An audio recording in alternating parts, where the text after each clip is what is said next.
Let me get started. Welcome, everyone. Let's kick off today.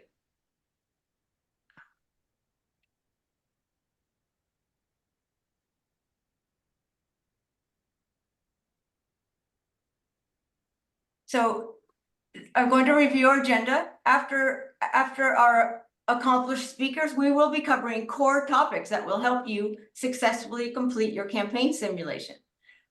The topics that they'll be covering include a behind-the-scenes look at running a political campaign, and messaging, branding, and speech writing.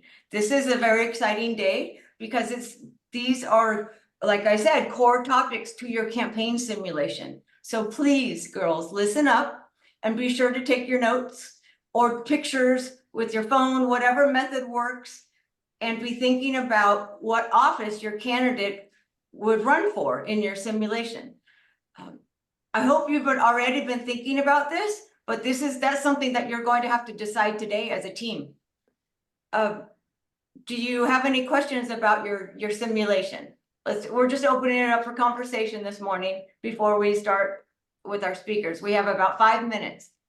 So any questions, girls?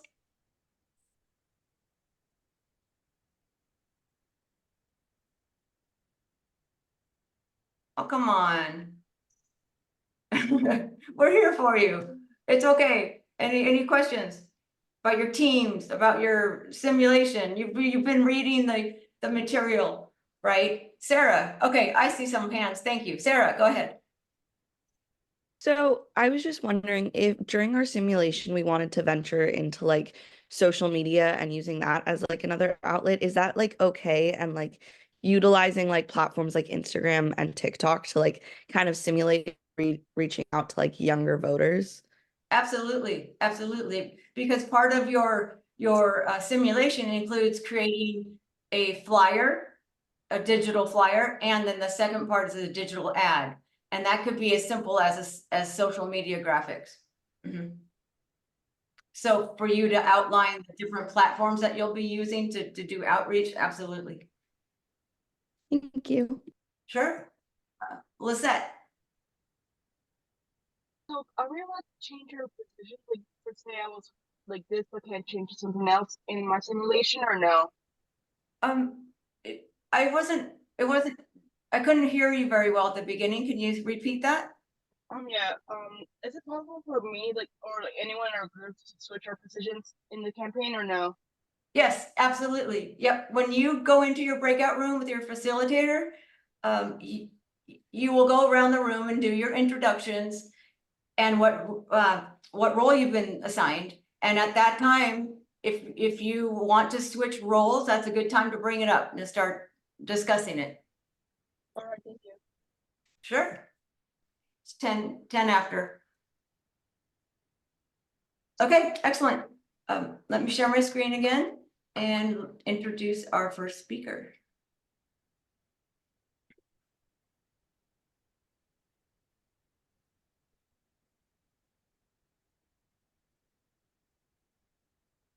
Okay, so we are pleased to introduce you to Andrea Hemlick. She is the District Director for Assemblymember Dawn Addis. Andrea serves as the District Director for California State Assemblymember Dawn Addis. The district includes parts of San Luis Obispo, Monterey, and Santa Cruz counties. Andrea grew up in Slovakia. After living in New York, Colorado, and Utah, she finally settled down on the beautiful California Central Coast. She has a background in political campaign management, communications and public relations, human resources, and nonprofit management. Andrea served as chair of the San Luis Obispo County Commission on the Status of Women and Girls.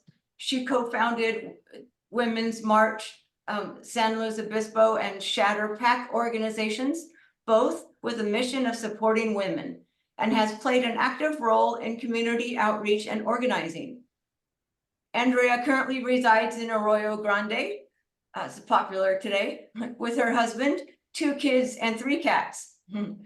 She is an eternal optimist, loves hiking, and considers chocolate essential. let's welcome Andrea.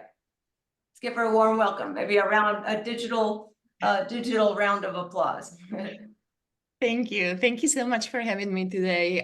Thank you to AUW California for inviting me, and a huge appreciation to all of you who are in this room today for making this effort and spending your Saturday learning about public service and politics. You should give yourself a huge round of applause for that, for sure. If you can flip to the next slide, as you know, as Shona mentioned, I am a district director for Assemblymember Dawn Addis and was a campaign manager. I love cats. You might hear some of them in the background, either the ones that I locked outside of the room, who will be meowing to get in, or the one who is stuck in the room with me. So forgive me if any of that disrupts this. You can flip to the next slide. I just wanted to give you a little overview of how I got from there to here and share a few things about myself that inspired me to do the work that I do today.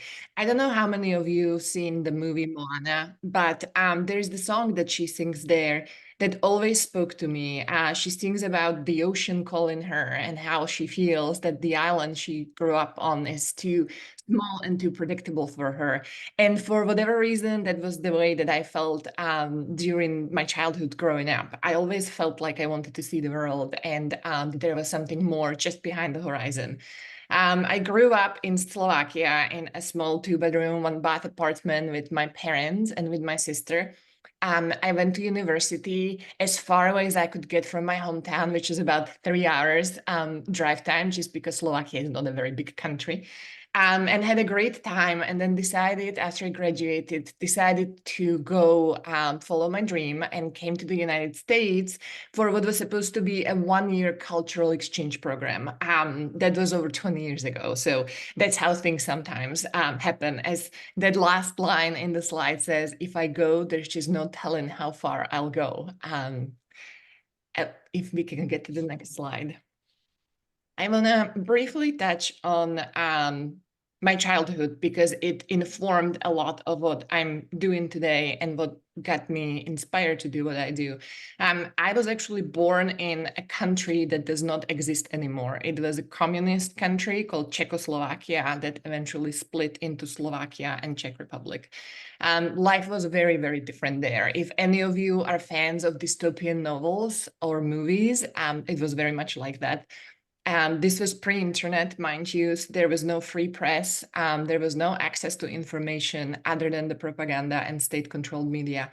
You never knew which neighbor would report on you if they didn't like something about you, something that you said that was disagreeable with the regime. And the punishment ranged from your children not being able to get college education, to you being fired from your job as a doctor and forced to work at a farm, to your being thrown in prison. So it was a lot of living in fear.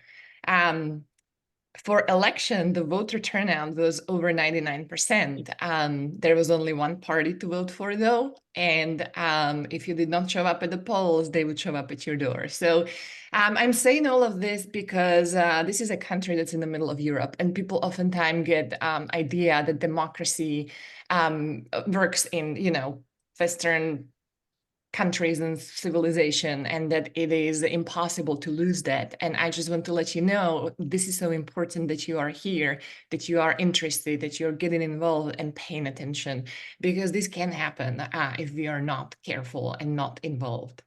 The communist rule ended when I was 10 years old. That is the same age as my daughter is right now. You can see the pictures from the streets. There was a revolution that's dubbed Velvet Revolution because it was fairly peaceful, and everything changed afterwards, right? My country became much more as what you're seeing around you today, with the choices and the free market and freedom of speech and all of that.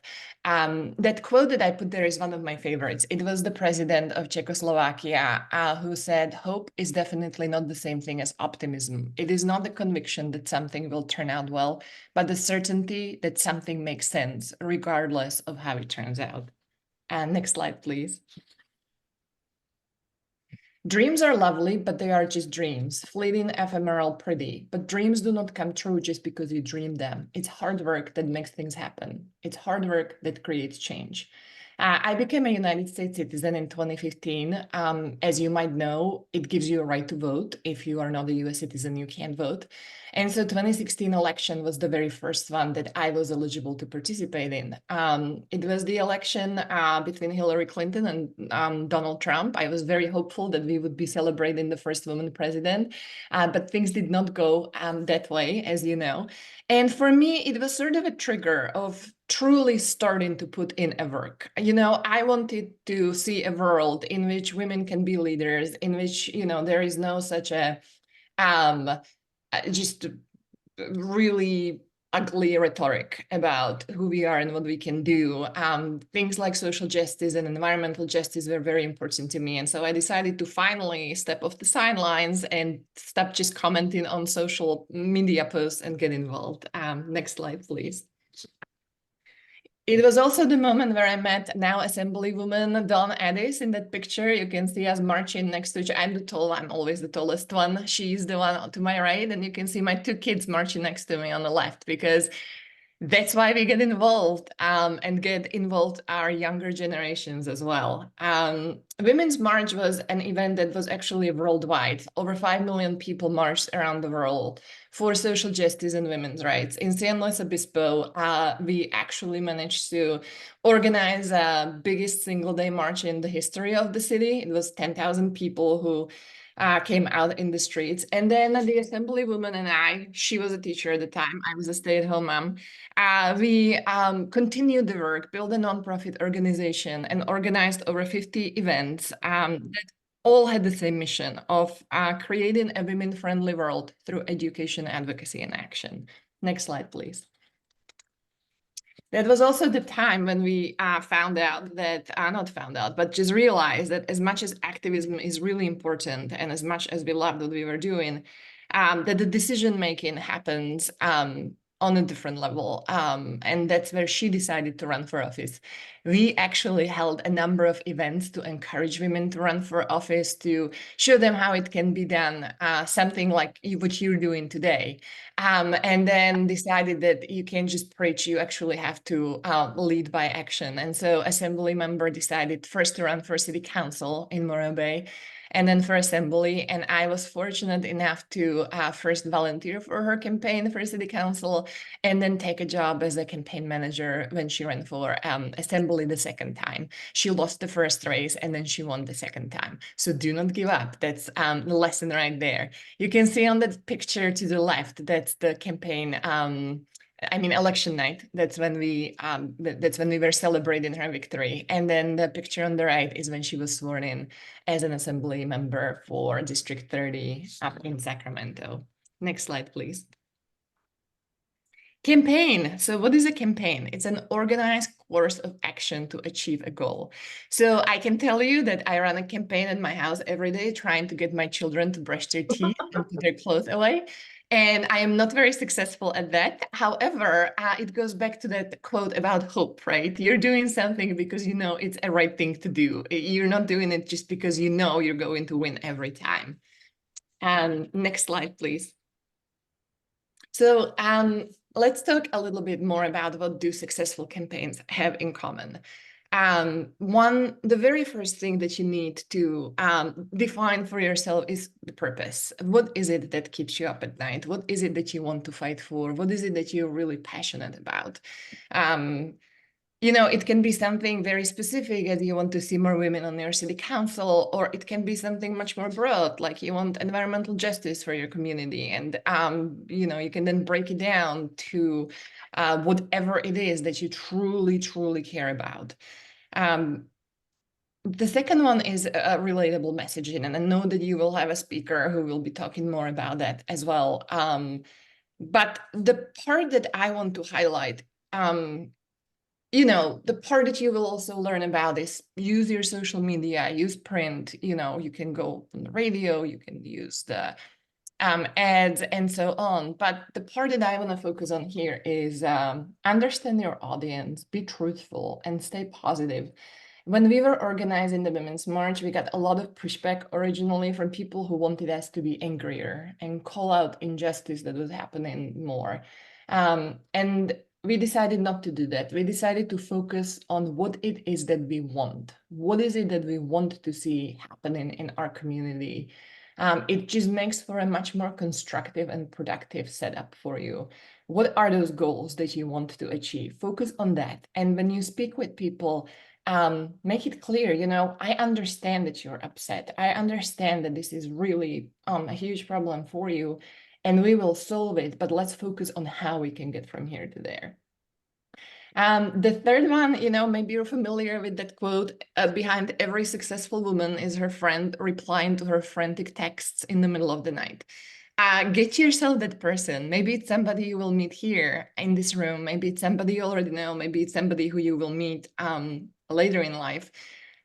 Your team, your campaign team, the size of it is going to depend on what kind of campaign you're running, right? Your city council campaign is going to look a little bit different than your congressional run.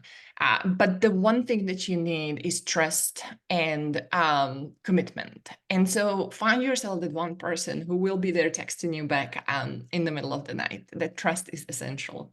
And also chocolate, as I mentioned before, chocolate is definitely also essential. And I highly recommend you stock up on that during the campaign time. And number 4 is community. Somebody mentioned it. One of you already brought up, you know, the community when you will be working on your project, how important it is to know who your community is. One thing that's important is knowing your community and what the needs are, making sure you are listening. Sometimes you will hear things you don't want to hear, but it is really important to pay attention and to listen to everybody. The second thing is the community you build around yourself, right? How do you bring people on board so that they will support your campaign? They're giving you their trust, their vote, their money. So you really need to focus on sharing your story with them, getting them on board, having that goal, and what is it that you want to achieve for the community, and share it with them, make them be a part of that process. The other one, number 5, that I really want to mention is fundraising, because oftentimes that is the one thing that all the candidates really loathe. They hate asking for money. They feel very uncomfortable doing that. And I do think that we need to change the narrative about it a little bit, because you're not asking them to pay for your fancy vacation or because you want to buy a new car. You're asking them for money so that you can serve them better, so that you can get the word out about your campaign. You absolutely need to be really great at building the trust and using that money wisely. But you are, again, not doing it because you're going to go shopping for fancy clothes. It is really important for you also to understand that there's a lot of people who want to be involved. They really care about their community. They really care about democracy, but they don't want to do the job that you're doing. They do not want to be a campaign manager. They do not want to be a candidate. They don't want to be that person who is calling and asking for money, but they are happy to give you money because it helps them to make a difference, right? I have many people who told me, I am so glad you asked because I want to be involved. This is the easiest way for me to do that. So don't be scared of it. Just understand that you're not doing it for yourself. You're doing it for your community. And then the last one is the vision, right? Tomorrow belongs to those who hear it coming. What is it that you want for your community and for yourself? What is it that you want to happen in the next 2 months, in the next 2 years? In the next 2 decades, however long you're ready to serve. Just make sure that you know what those dreams and ideas that are in your head right now look like when they are realized. Next slide, please. When I dare to be powerful, to use my strength in the service of my vision, then it becomes less and less important whether I'm afraid. You will be afraid. You will be scared a lot of times about what you're doing, how you're doing it, whether it's the right thing to do, whether you're doing it correctly, and always come back to that purpose and that vision that you have. Because if you know why you are in this fight, then even the scary situation become less scary. Next slide, please. You see, I really like this graphic. This is, your comfort zone and where the magic happens. And the thing that I actually came to appreciate a lot recently is how close those two bubbles actually are on that graphic. Because guess what? If they were very far apart, then it would just be pure anxiety, right? And that's not worth it. But if you just stretch yourself enough and trust yourself enough to take that leap and take that chance, then you're really, really close to where lots of things that seem impossible do happen. I want to tell you that you can absolutely do anything. You can run a campaign even with no experience. I did not have an experience. Everybody who is in this room is interested and is smart enough and is taking the education and is taking the leap. There is a tons of resources out there in, what should your kitchen cabinet look like, right? Which people should be on your campaign team.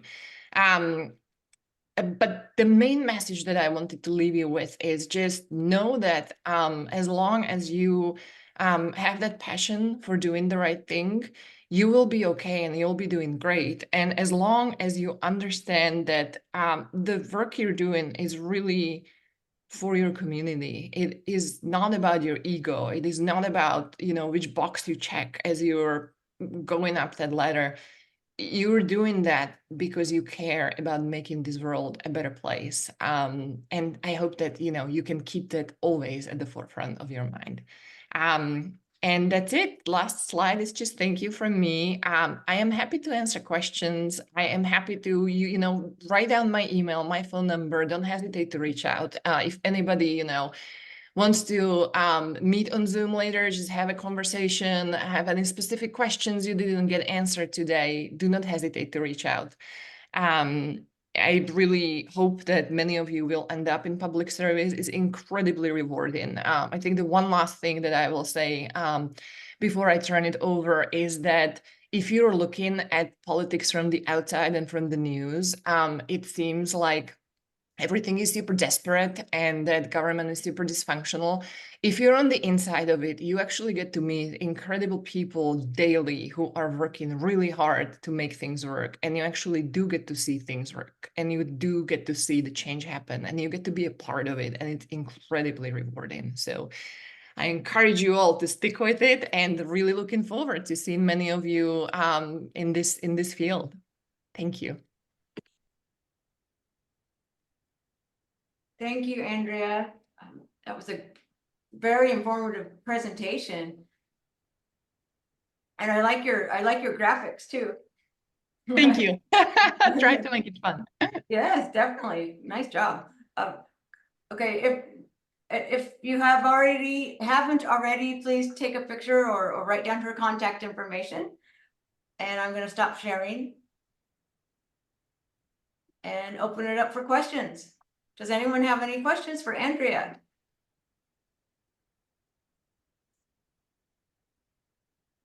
Sarah, please go ahead.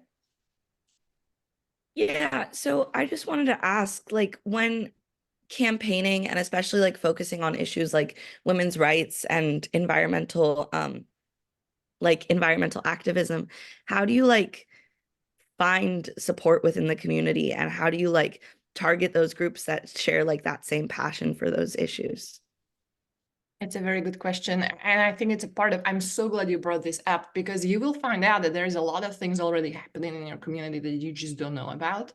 I think the first step is to just do your basic research and to see who in your community is already doing the work. When we started Women's March, it wasn't that there were no groups in the area that, were not already doing the work, but we just were not quite aware about them. And then you reach out to them and build those relationships and build that network. You also, the other thing I want to say is there is a balance between how much outreach you want to do to people who are not aligned with your vision, right? You want to have those conversations if they are brought up, but you're really trying to bring people who already are on board and making their voices stronger. and having them, you know, show up for your campaign and for the election. Your goal is not try to convince everybody in your community to do what you want them to do. It is to galvanize those people who care about your issues and bring them together and make them understand that they have power if they work together.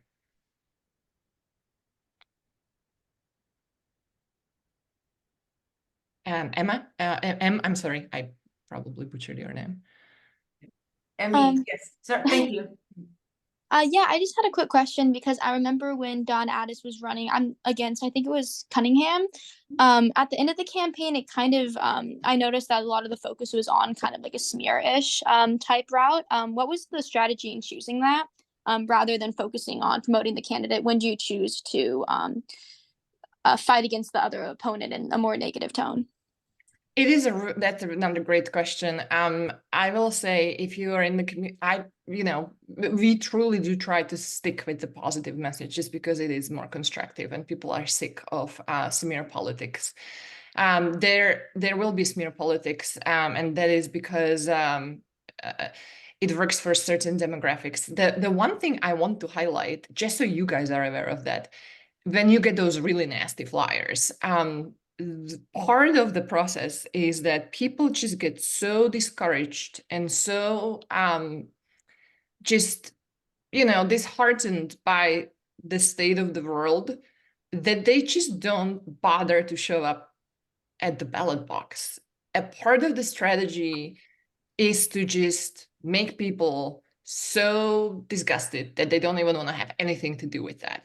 Now, I don't recommend that you do it. I do recommend sometimes you have to call out your opponent's shortfalls, right? People should know if there are things that your opponent is doing wrong and is continuously doing wrong, or maybe, just you have a better way to do it, then you will want to highlight that and make it clear.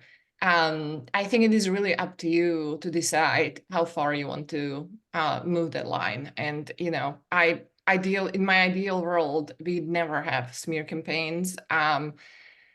It is, however, a part, as I described, of this campaign strategy. Melody. Hi, so I was wondering how you liked your time as a campaign manager and how you approached it to best support your candidate.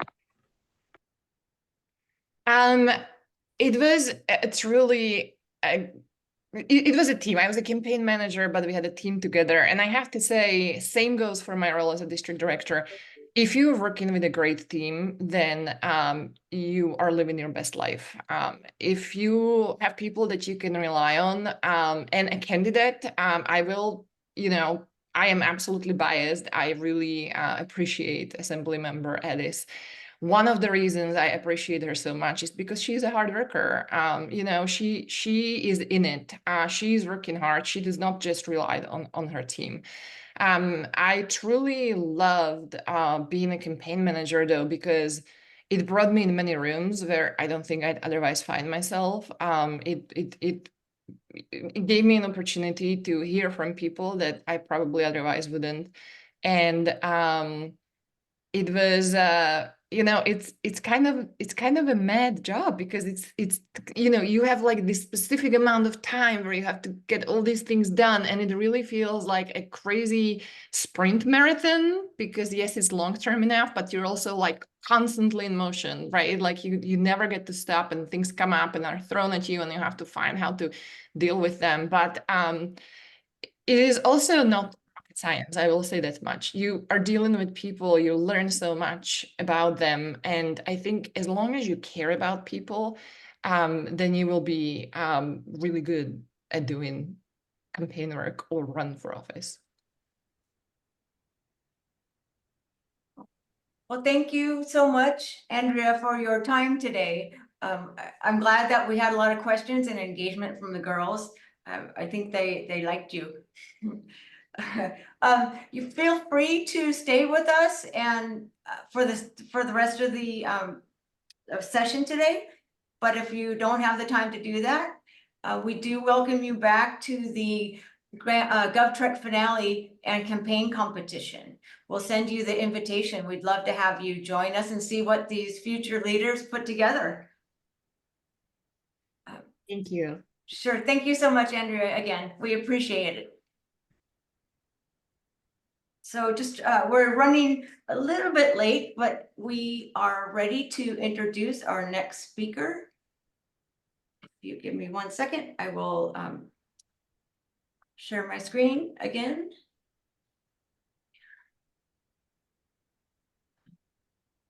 Yes, there we go. Okay.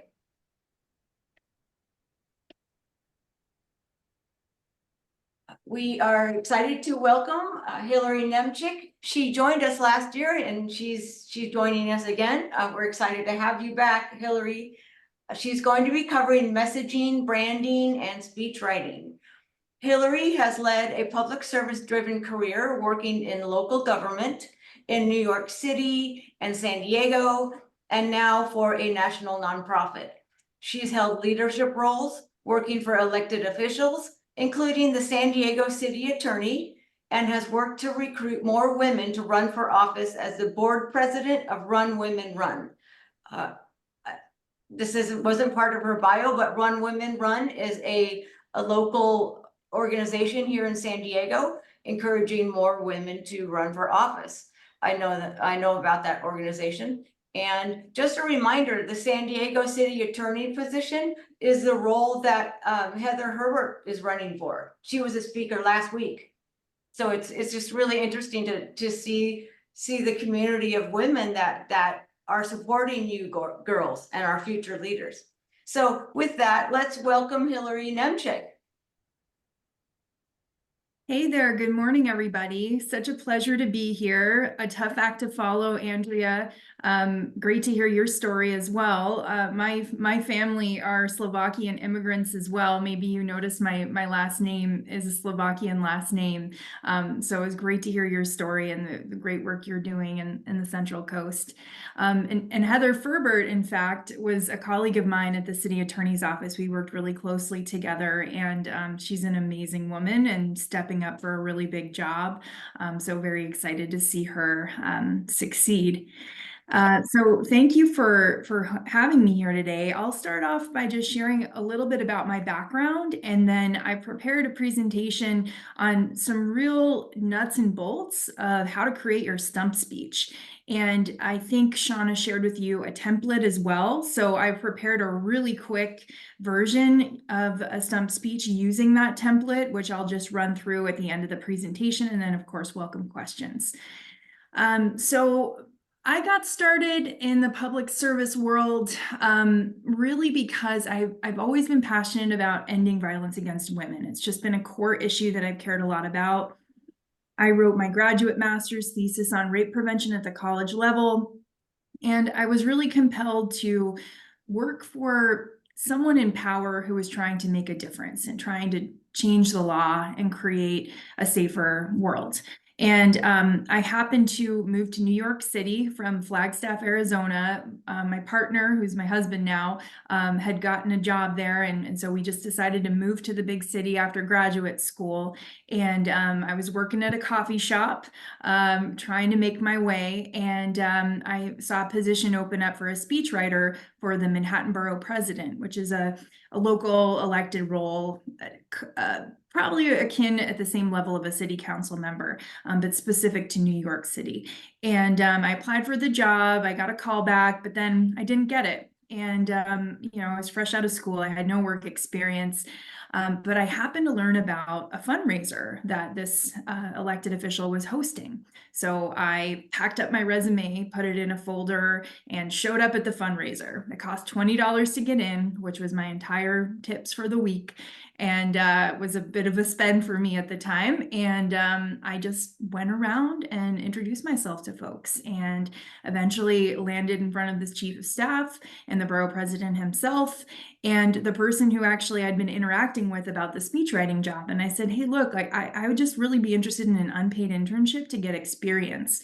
And the reason I gravitated toward this particular elected official is because he'd previously been an assembly member who'd authored the state's anti-strangulation bill. relating to domestic violence strangulation.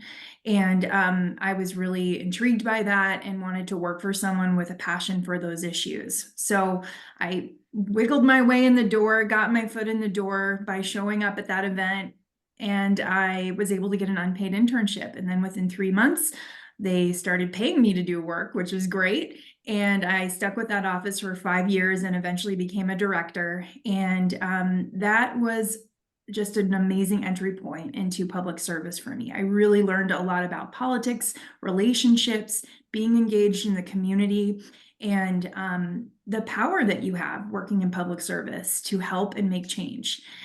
So that was kind of my New York experience. And then once I landed in San Diego, I didn't have a professional network there and decided to just start reaching out to groups that aligned with my passions. So I found out about a group called Run Women Run, which encourages women to run for public office. And I just went to their meeting. I happened to meet the founder of the organization, who herself was planning to run for a city council seat in San Diego. So I got very involved in the organization and in that campaign, and actually became the campaign manager for the city council race in San Diego. And thinking back on the previous question about, the job of a campaign manager, I would say that I completely agree with Andrea. It takes a team, a village to run a successful campaign. But I felt like that was a real crossroads in my career. I think I was 31 or 2. And it kind of just made me so much better at everything because you're on nonstop. It's like Andrea said, a sprint. There's no time to rest. You're working nonstop, 24/7, it feels like. And it just elevated my skill sets. It elevated my ways of thinking. It elevated the way I communicate with people, the way I built relationships. The long view that I started to develop in that role was just tremendous. And that was kind of a game changer for my career. We won the race by a landslide, which was great. And that's what got me into city government in San Diego. I worked for the city council for a while and then transitioned to work for the city attorney's office. I was director of communications for the San Diego city attorney for about 3.5 years. That was also a wild ride. Also set me up for success in future roles and allowed me to develop a skill set in legal communications. And so I had to, work with reporters, try to tell the good stories of the work we were doing, but also really be cognizant of the limitations around talking about criminal justice cases and the confidentiality there, about talking about litigation and how challenging it can be to explain what's really going on when you're sort of limited in what you can say legally. So that was a wonderful experience. And now I work for a national nonprofit. It's called the U.S. Center for Safe Sport. It was founded in the wake of the Larry Nassar abuse scandal. And I'm not sure if folks on the call remember that, but it was a terrible situation where a doctor who was a doctor for the Olympic gymnasts for the United States was abusing minor athletes, young girls, and to the tune of, I think, 100 or more victims. And he was able to just kind of get away with it for years because so many people in that culture were so focused on winning medals. And they weren't focused on really looking at the culture and what was happening to the athletes to get them there. And so our organization was founded to basically be a watchdog of abuse in Olympic sport. And so currently we investigate allegations of sexual abuse and misconduct, and we have the authority to ban individuals from sport when we make a finding of a violation. And we also train and try to educate the public about abuse so that we can prevent it before it even happens. We say we're trying to put ourselves out of a job.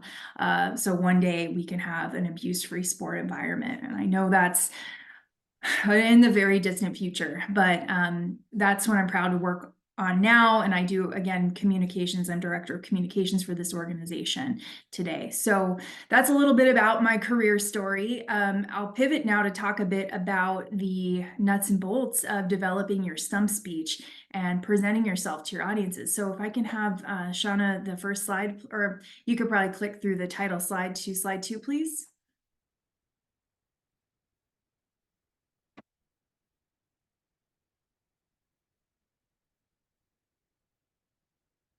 Okay, I think the next one there would be great. Great. So what is a stump speech? So this is your introduction to your audience. So you need to be concise. You need to make it personal, tell about yourself, and make sure that you're clearly articulating your campaign goals. It may sound a little different if you're talking to a group of parents versus a group of high school, or I should say maybe college age students. It might sound different if you're talking to potential volunteers versus potential donors. As Andrea said, there are some folks who their preference is to, contribute financially, or maybe they do want to stuff envelopes. They want to do some work on the campaign. Maybe they don't want to talk on the phone. Maybe they don't want to door knock, but they want to support in some way. So really knowing who's in the room is the first step in making sure your message resonates. So this is really important. Number 3, explain why you and only you are the right one for this job. What sets you apart? Is it your experience? Is it your personal passion? Is it something that relates to you that maybe no one else might know the motivation as to why you're running? So really think about, why am I the right one for the job? And make sure that you thread that into your communication. And finally, make a clear call to action. It's hard and it's awkward, but you have to do it. And if you get people riled up, and if you get them engaged, and you get them on board with your vision, making that ask, they're going to want to jump on board. They're going to want to participate. They're going to want to do what you're asking them to do. And you're going to feel that from them when you're presenting. So you should think about this in the context of your opportunities that you might have. So are you going to a town council meeting? Are you going to somebody's living room? Maybe they gathered up their neighbors in their living room for a community coffee, and they want to introduce you around because they like you so much. Maybe you're going to a debate and you need to open up the debate. And so you want to think about short, medium, and long versions of your stump speech given the specific context. Next slide, Shauna, please. So these are elements of an effective and persuasive stump speech. You got to grab their attention out of the gate. I think this is something we learn about in writing. This is something we learn about in public speaking. You got to grab it. So think about something that's a shocking statistic, something that maybe they don't know.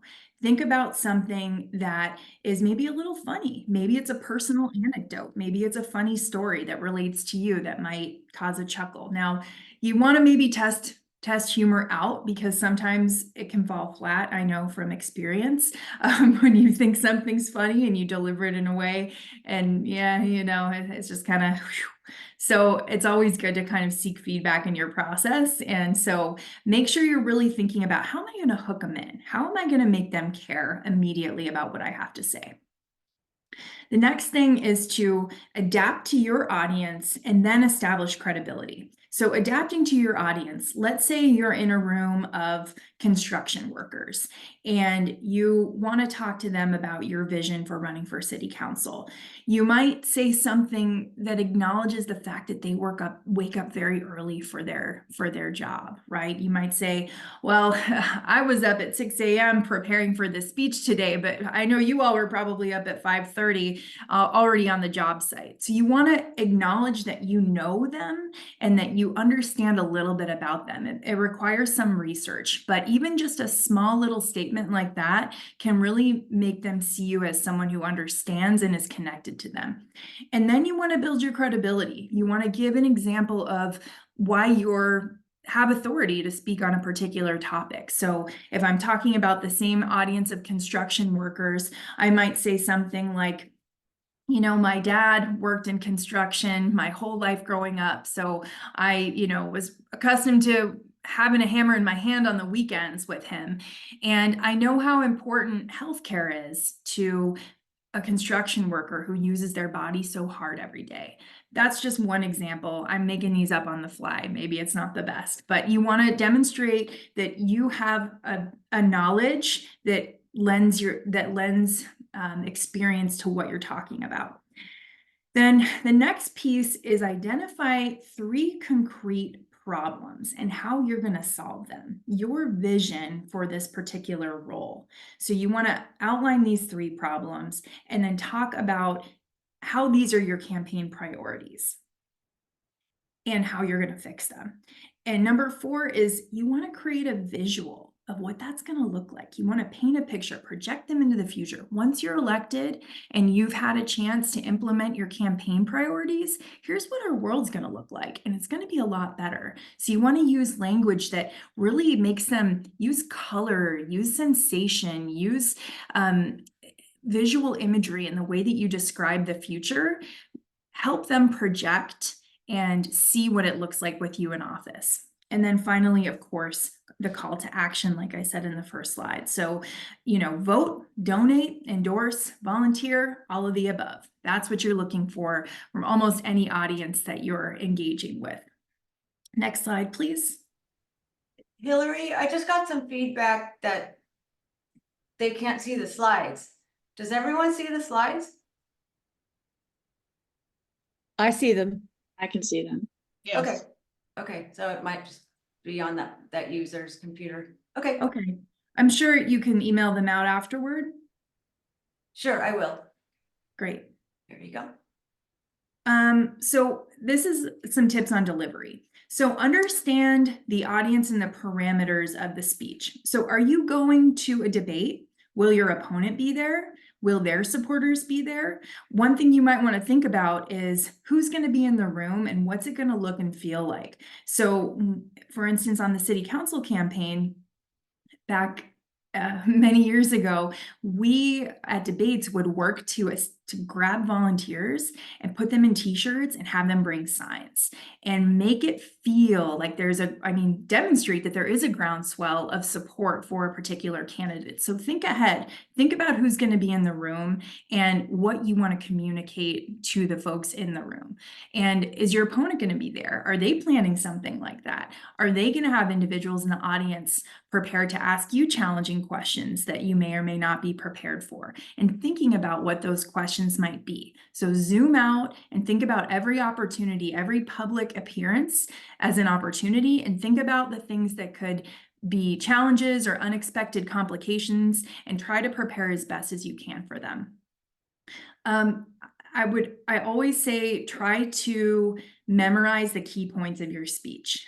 If you give it enough time, if you deliver the speech enough times, it will become second nature to you. A note card is never a bad thing to have on hand. You can write 3 or 4 bullet points or even keywords and just have it in your hand and you can glance down at it. It's never a problem. Don't feel like you're not authentic. I don't suggest reading from it, but if you need to kind of recompose, get back on track with your message, if you go on a tangent, having a little card with your key points is really helpful. I will say, please never deliver a speech with notes from a phone. It doesn't matter if it's the same thing on a note card versus a phone. It just looks weird. It looks like you're looking at your phone, even though intellectually we know that you are looking at notes that you've written on your phone, which are the same as the notes that could be on a note card. It just looks like you're not prepared, and it's hard for someone to think that you're fully present when you're standing there kind of looking at your phone. So I really caution against that.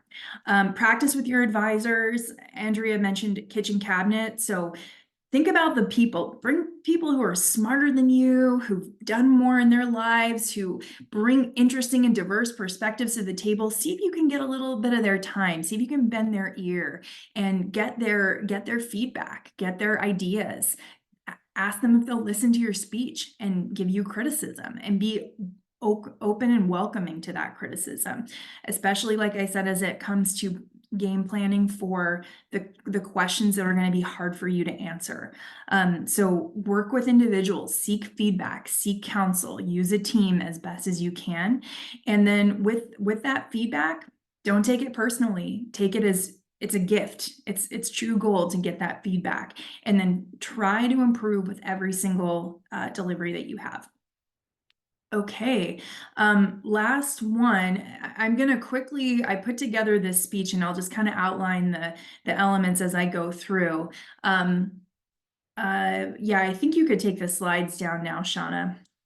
So step one, identify your audience. So I'm speaking to a small group of parents of the Pleasantville School District. Attention grabbing introduction. Be sure to include the name of your office you are seeking. Did you know that 1 in 5 children in the United States have a learning difference? That means 2,500 students in our own Pleasant Town School District struggle with learning differences. I'm Hillary Nemchik. I'm a special education teacher, and I'm running to represent those students on the Pleasantville Town Council, Pleasant Town School Council. Okay, the next step is to relate to your audience, establish your credibility. So this should include your background, your personal reasons for running, and tell the story of why you decided to run. So every student deserves to grow and thrive. As parents, we know that, we see that. I myself am a parent of a special needs student, and I know it takes extra support and help to ensure that student, my child thrives. Even students who don't struggle with learning differences, many of my child's friends need a little extra support. They need some extra bolstering to make sure they're absorbing the information in a creative way to absorb the learning from the day. So as someone who spent 10 years working in education, I've had the chance to work with thousands of parents, and there's nothing more rewarding than seeing a student catch on, thrive, and succeed. So related to the audience, their parents, they may have students with special needs, they may not. They want to see their children succeed. I demonstrated how I have experience as a teacher for 10 years in doing that, and then I can relate to them. I also have a child and experience those things. Okay, outline 3 campaign priorities. Explain the 3 challenges, your core 3 challenges, and how electing you will solve them. Tell your audience why you are the right one for the job. So I want to launch a 50,000 book campaign where every single grade level at every single school in the district will be responsible for reading 1,000 books over the first semester. Each student will read voraciously, track their books, and there will be a big prize for each student and for each grade level that surpasses the 1,000 books mark. Together, we can read 50,000 books this semester with this program in place. My next goal is to secure state funding to increase programming for individuals with learning differences such as ADHD and dyslexia. As I mentioned, a large percentage of students at our schools struggle with these issues. So I'm the right one to lobby the state legislature for additional funding to make sure these students are supported and have what it takes to succeed. And finally, I want to ensure that there's safe and engaging after-school programs that are low cost or free of charge for families who need them. Everyone deserves to have a safe place to go after school. These programs should be enriching, they should be fun, they should be a place where the learning can continue and creativity can thrive. And when I'm elected, I will ensure that we put these programs into place. So now I will kind of project the audience into the future and talk about what the school environment will look like with these promises enacted.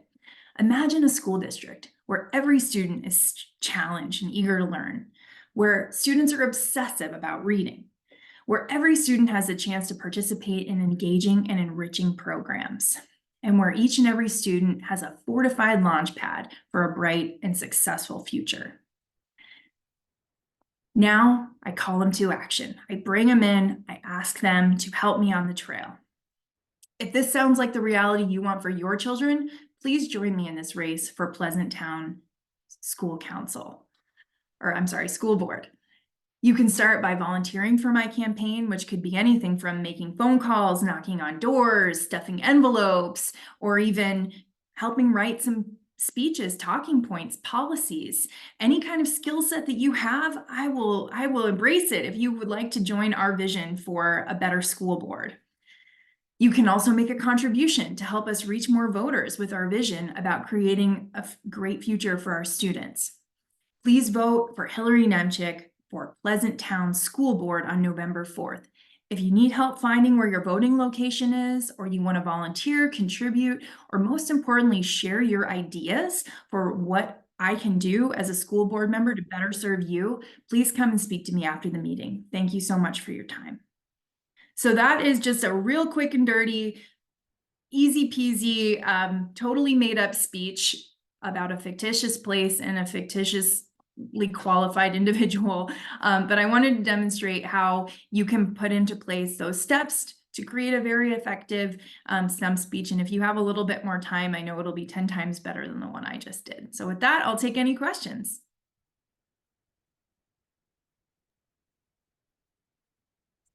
Does anyone have any questions for Hillary? Please raise your digital hand.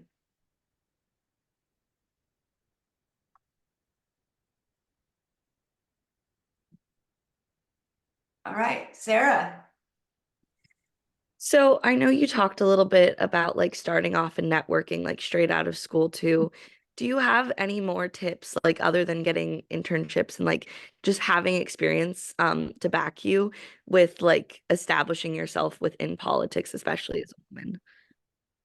Yeah, Sarah, that's a great question. And you're exactly on the right track, because eventually, if you want to run for office, you need to start laying the groundwork and building your credibility and getting involved in the community. So I would suggest thinking about the issues you really care about. So I shared that violence against women is something that I've been really passionate about. So what are you really passionate about? Is it environmental justice? Is it access to education? Is it immigration issues? So think about what you care about, what's a natural fit for you, and then look at what's going on in your community.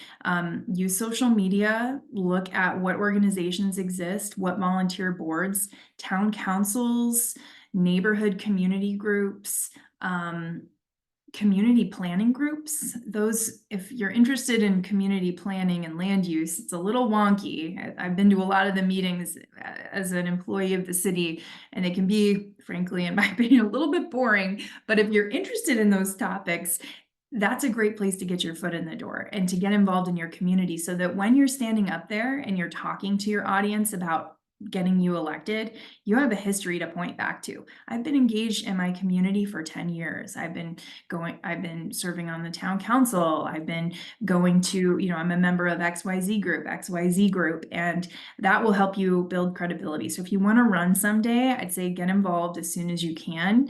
And another great way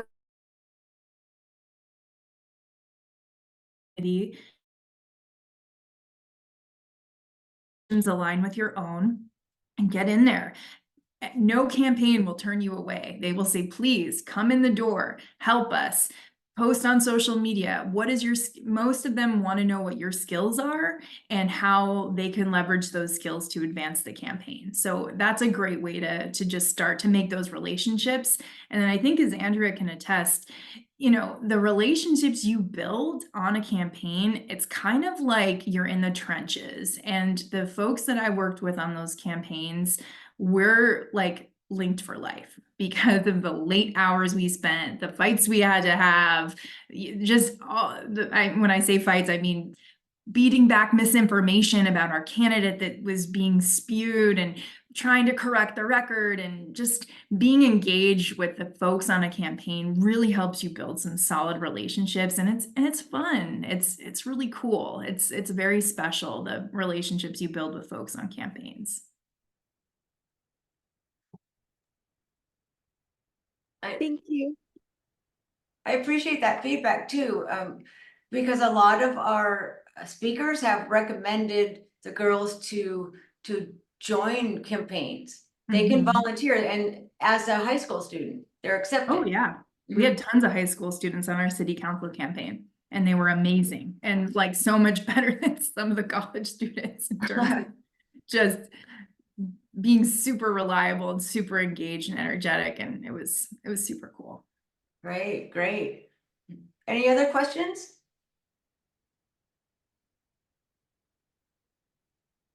Any from the facilitators?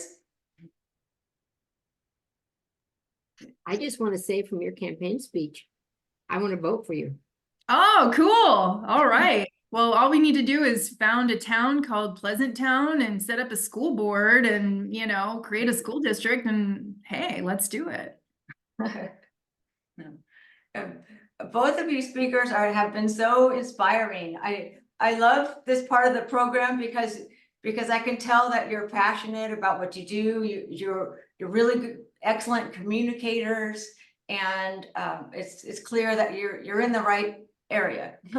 I mean, you're doing campaigning, you're doing marketing, you're out there talking to people and inspiring their vote or getting out the vote. I mean, this is something I want to share with the students on the call, is that you don't always have to be the candidate. You can be the communications manager. If that's your cup of tea, if that's what you enjoy, I think it's definitely something you can explore.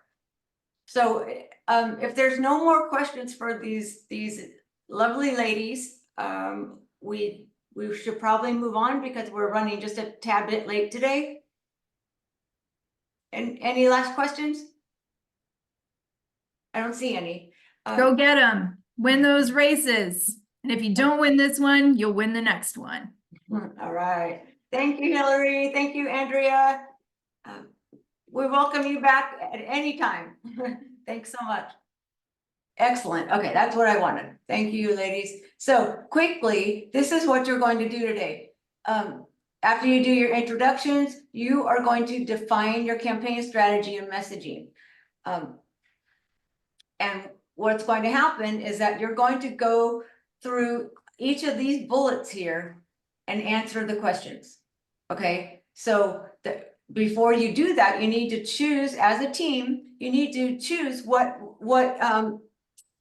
position, what office your candidate is going to run for. So you're going to discuss that. And in doing so, you scroll down a little bit here and you'll see that there are two narratives that you can choose from, and we want you to build your campaign assuming the facts in one of these two narratives. So the options are: one, your candidate is running for elected office in local government or in state government and representing approximately 500,000 residents. For the option number two, your candidate is running for a congressional seat in federal government. For a Senate seat, you're representing the state of your choice.